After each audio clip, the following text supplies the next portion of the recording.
Good morning.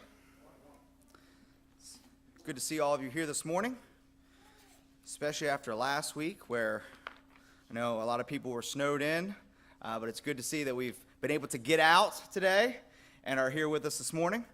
I wanted to start this morning with a quote, and it is, "The end is reconciliation. The end is redemption.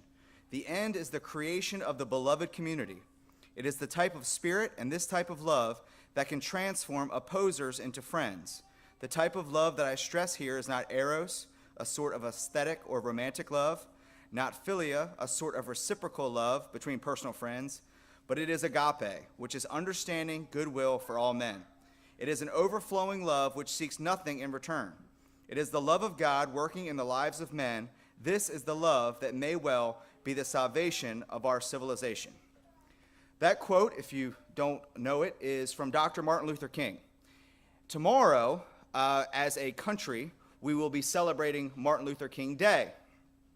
And one of the things that normally occurs on Martin Luther King Day across the country is there are things called days of service, where groups get together and they perform acts of service. They clean up a park, they visit those that are sick or in need, but they do acts of servitude towards their community, which I thought was appropriate to talk about, given our theme is ready for service. So one thing I want to talk about this morning, and it is in response to this quote, is the idea of the beloved community. And I want to talk specifically how the idea and the creation of a beloved community lends itself to service. And how if we're going to be a beloved community, if we're going to be a community that loves each other, how that's something that will show up in how we serve. And I think that is something we should focus on, something we should try to create. A community that loves each other is something we should strive for as a church. So I'm going to start today in John chapter 13. We're going to start in verse 34. We're going to move a little bit around in John chapter 13. We're going to start at verse 34 and read 34 and 35. A lot of people look behind me, so I'm like, is it up there? I'm not sure. I need a mirror in the back, Don. Can we get that?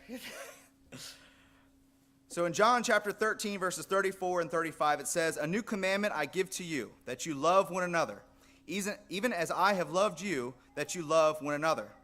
By this all men will know that you are my disciples, if you have love for one another." So Jesus here gives the command to his apostles. This is at the Last Supper, where he has instituted earlier in this chapter the Lord's Supper. And Jesus says, "This new commandment I give to you, that you love one another." And he says, this is how you're to be known. This is how people are to know you, by your love for one another. I thought about this, and I thought about how people are known as something.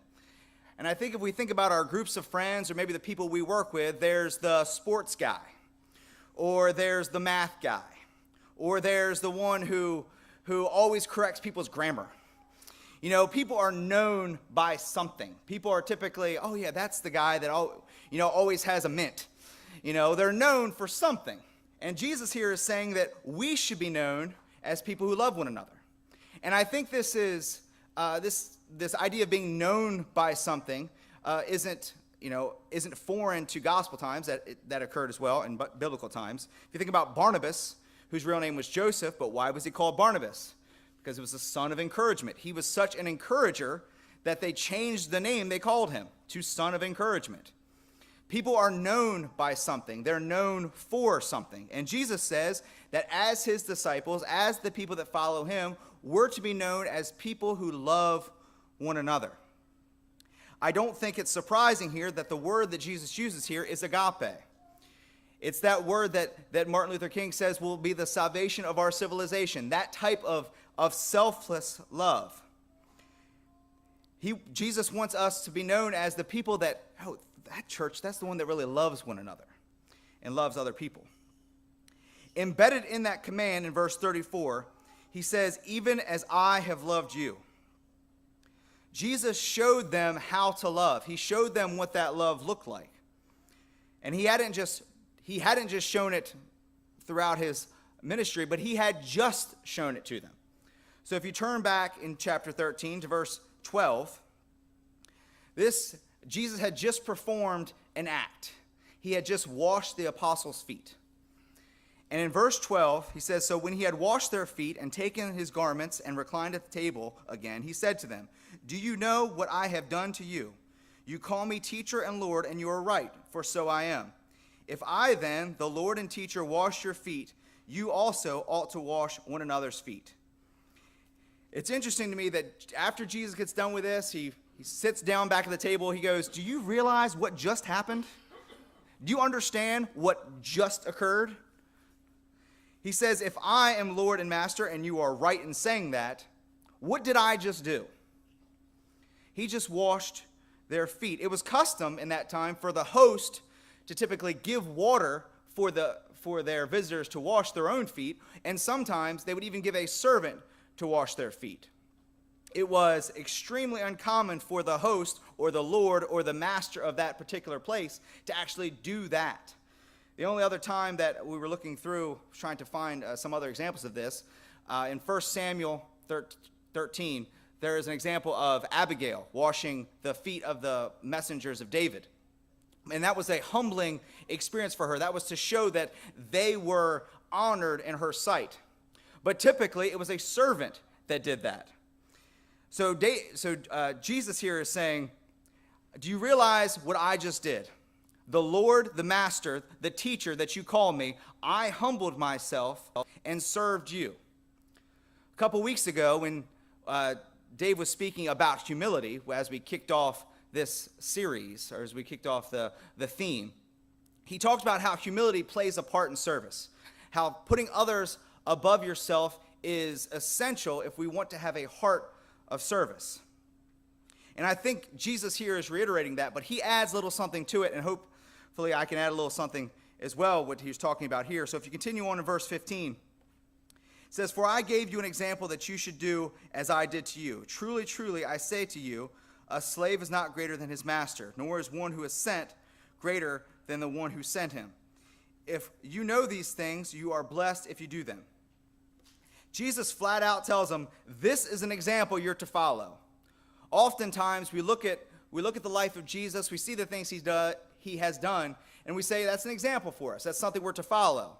Here he specifically says, this is an example you're to follow. There's no reading into that. He tells us that if we are to follow him, if we are to be disciples of him, we are to serve. We are to humble ourselves. We are to put others ahead of us. Jesus also served with humility, and I think that's an important way for us to think about service. That service, true service, Christian service, Jesus' service, didn't come out of pity. It wasn't because he felt bad for the people around the table. He didn't do it out of obligation. He didn't feel like he had to do it. He did it because he was humble and out of love.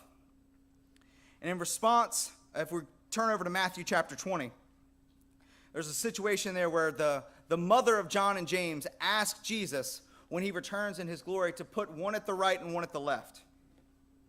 And in Matthew 20, verses 26 to 28, he tells them, you don't know what you're asking for. He tells them, are you ready to drink the cup? They say they are. And then in Matthew 20, 26 to 28, it says, it is not this way among you, but whoever wishes to become great among you shall be your servant, and whoever wishes to be first among you shall be your slave. Just as the Son of Man did not come to serve, but to be served, and to give his life as a ransom for many. So Jesus performs this service, performs this act in John chapter 13, and then later on he says to love each other even as I have loved you. I think what Jesus is commanding here is we're to have a humble, loving service, which expects nothing in return, which is what Martin Luther King was talking about with a agape love, which is a service that expects nothing. I think that's what Jesus' service looked like as well. And this is not only a steep call, not only a difficult call to follow, to have a humble and loving attitude towards service, but it's also a rarely answered one.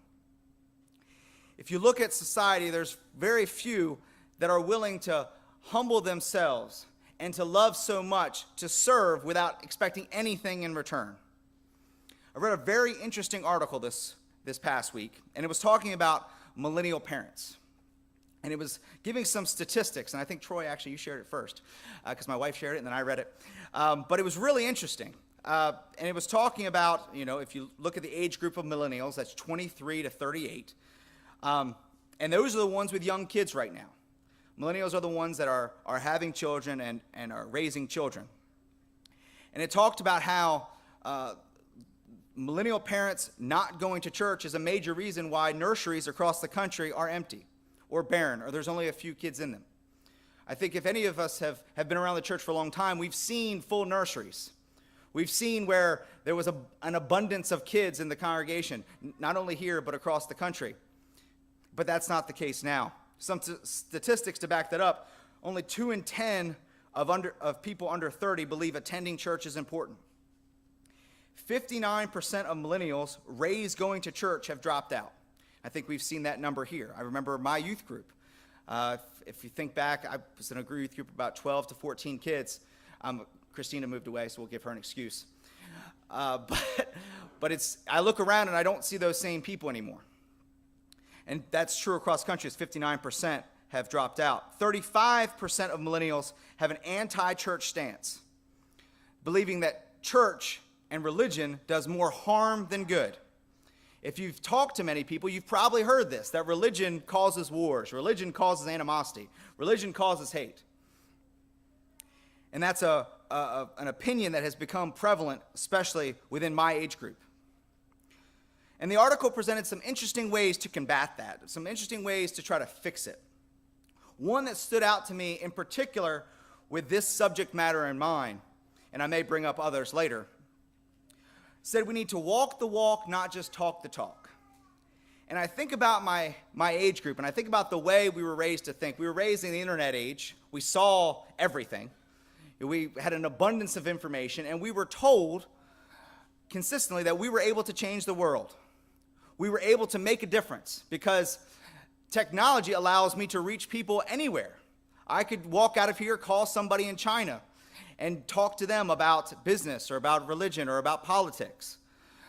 This interconnectivity has been entrenched in our society, especially with my age group. And it says we need to walk the walk, not just talk the talk. And it said that millennials are not just interested in seeing a church merely exist. They're not okay with it just being here. They need it to do something. They need to see action. And that's how they will feel engaged and want to be a part of that activity. And the church definitely has the ability to do that. The church has the ability to change the world. Throughout history, the church has changed the world. But we have to be willing to show people that we're willing to get out there and do it. We're willing to get out there and serve. And when we serve in the appropriate way, when we serve with humble and a loving attitude, I think that will change the world. It's easy to look at the numbers that I stated and get discouraged. It's easy, especially for me, to look at my contemporaries and say, well, they're just lost. It's easy to look at the young people and say, well, they're just a godless people. They don't care. Doesn't matter what we do, because this is their attitude. And I don't think that's a way we should look at things, because when you look throughout history, especially when you look at Acts, and I remember when we studied Acts in the men's class on Wednesday nights, and it was fascinating to me how Paul, when he was talking to Athens and he was talking to Antioch, tailored his message to that people. It was all the truth. It was all God's word. But he met them where they were. And I think that's what we have to do if we want to reach people. We have to meet them where they are. And with that becomes a loving and humble service. If we want to reach people, if we want to get out there and show people that the church can make a difference, it comes through a humble and loving service. And when you think about why Paul did that, why did Paul tailor his message? Why didn't he just lay out the same sermon every time and say, look, it's up to them. I told them the truth. I told them what they had to do. It's up to them to respond, regardless of how I say it. And I think he tailored it because of his love for God and his love for people.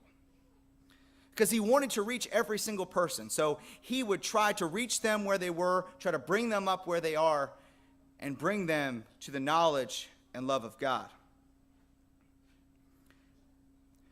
So my response to, if we want to bring more people in, I think that we need to serve with love. And if we want to change the world, we need to serve everyone with love. If we want to follow the example of Jesus, we need to serve with love and humility. If we become that beloved community, if we become that vision that Martin Luther King laid out in that quote, that will look different, that will stand out, that will make a difference, and that will make people take notice. That's that church that loves everybody. That's that church that serves the community. I think that will help us to stand out. And after John chapter 13, when Jesus is talking, he talks to his disciples about many things. He continues to talk to them. He talks to them about his betrayal. He talks to them about his departure. He talks to them about the Spirit that would come to them. And then if you flip over to John chapter 15, in verse 12, he repeats this command to them. This is my commandment, that you love one another just as I have loved you. Again, speaking with that agape love, that selfless love that expects nothing in return, that sacrificial love. I think he repeats that command to him, not just because he forgot that he said it earlier, but he wanted to emphasize this. He wanted to say, this is how it should be known. Then he continues to talk and he says, look, this is my commandment, that you love one another, even as I have loved you. And Jesus loved them by serving them and by being a servant to them, because he didn't come into the world to be served, but to serve and to give his life as a ransom to many, as we read in Matthew 20. So I think if we're looking this year and if we're ready to serve, I think if we have trouble thinking about, well, am I ready to serve? Am I ready to serve other people? Am I ready to serve as God has called me to? I think one of the things we need to reflect on and really think about is, how do we love? Are we loving other people as God has called us to love other people? Are we following the example of Jesus to love one another? Because if we are, I think we'll be ready for service. If we love as Jesus has loved, then we'll be ready to serve as he was ready to serve. And we come in contact with God's love and his mercy through baptism. The church is also here to love you. And in one moment, we'll stand and sing, and we'll give an opportunity to do that, to come forward if you need any prayers, or if you want to join in and have contact with God's love through baptism. But I wanted to leave you with another quote. And again, it's from the same person. It's from Martin Luther King. It says, everybody can be great because anybody can serve. You don't have to have a college degree to serve. You don't have to make your subject and verb agree to serve. You only need a heart full of grace, a soul generated by love. Everybody can be great because anybody can serve in some capacity. All that you need is a heart full of grace and a soul generated by love. And if we can help you in any way this morning to do that, we encourage you to come forward as we stand and sing.